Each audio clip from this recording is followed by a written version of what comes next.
Alright, once you've logged in, you'll see the Columbus Metropolitan Library welcome screen.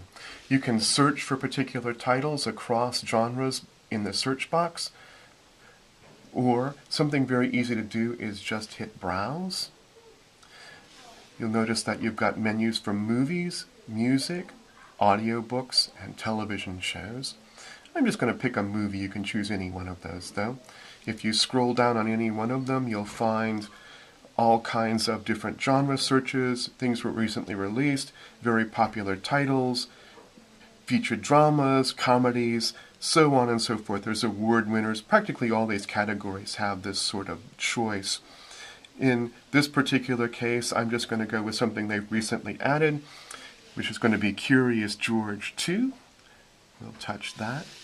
An interesting thing about the Hoopla service is that titles are always available. Unlike some of other services where you might have to reserve titles. Actually, that just brought up children's titles, so I'm going to go on ahead and just choose one. We're going to choose Thomas Jefferson.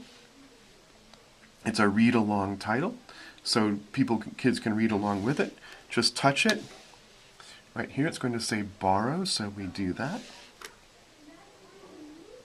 You see that it says it's now available under My Titles. So we're going to go to where it says My Titles.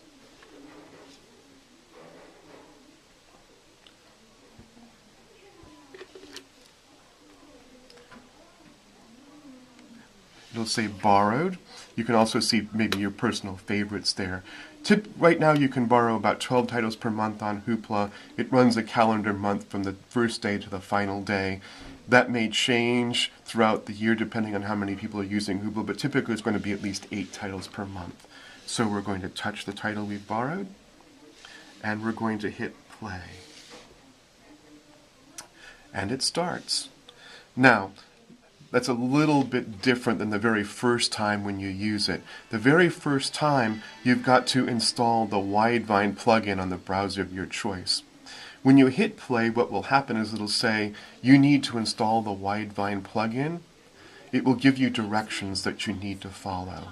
Typically, it's going to be a download, and that's all there is to it. It's very simple on most devices. We provide instructions in the training. If you do want those instructions, email somebody on the e-team and we can send those to you. But you see it does start playing right away.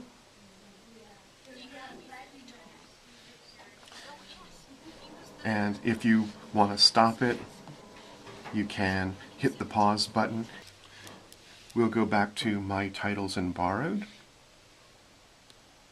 and touch that. From there you see there's the possibility to simply return it now, although you'll get an expiration date as well. If you hit return now, that title will go instantly back and it's been returned. So we'll look much more detail about how to use the Microsoft Surface in the hands-on class, and you'll get your hands on it. For now, that's how to get content.